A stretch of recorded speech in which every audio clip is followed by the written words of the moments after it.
Hello. ഇനി അടുത്തതായിട്ട് നമ്മൾ ഡ്രൈ ഇൻഗ്രീഡിയൻസിൽ പരിചയപ്പെടുന്നത് സ്പൈസസ് ആണ്. സ്പൈസസ് എന്ന് പറയുമ്പോൾ എല്ലാ കേക്കിലും നമുക്ക് സ്പൈസസ് ആഡ് ചെയ്യേണ്ട. പക്ഷേ ഡ്രൈ ഇൻഗ്രീഡിയൻസ് കേക്ക് ബേക്കിങ്ങിൽ നമ്മൾ ഡ്രൈ ഇൻഗ്രീഡിയൻസിൽ എടുക്കുമ്പോൾ സ്പൈസസ് ഒന്നും കൂടി നമ്മൾ ആഡ് ചെയ്യും. പറയുന്നതിൽ സ്പൈസസും കൂടി ആഡ് ചെയ്യാറുണ്ട്. ആ ലിസ്റ്റിൽ എല്ലാ കേക്കിലും എന്നല്ല കേട്ടോ ഉദ്ദേശിക്കുന്നത്, ഡ്രൈ ഇൻഗ്രീഡിയൻസിൻ്റെ ലിസ്റ്റിൽ സ്പൈസസും കൂടി നമ്മൾ പറയും.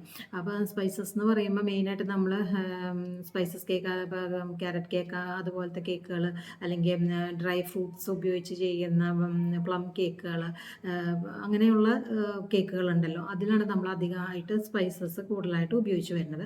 അപ്പം അതെടുക്കുമ്പോഴും നമ്മൾ ഈ പറഞ്ഞ പോലെ തന്നെ ഡ്രൈ ഇൻഗ്രീഡിയൻസിൻ്റെ ഒപ്പം സീവ് ചെയ്ത് തന്നെ എടുക്കാൻ ശ്രമിക്കുക. അല്ലാത്തപ്പോൾ നമുക്ക് തരികളൊക്കെ ഉണ്ടെങ്കിൽ അതിങ്ങനെ കേക്ക് നമ്മൾ കട്ട് ചെയ്ത് കഴിയുമ്പോഴാണെങ്കിലും കഴിക്കുമ്പോഴാണെങ്കിലും നമുക്കത് പെട്ടെന്ന് തന്നെ ആ ഫ്ലേവർ എൻഹാൻസ് ചെയ്ത് നിൽക്കും. കൂടുതലായിട്ട് നമുക്ക് അതിൻ്റെ ഫ്ലേവർ നിൽക്കും. അപ്പോൾ അതുകൊണ്ട് നല്ല പൗഡറായിട്ട് പൊടിക്കാനും അത് സീവ് ചെയ്ത് മാത്രം ഉപയോഗിക്കാനും ശ്രദ്ധിക്കുക.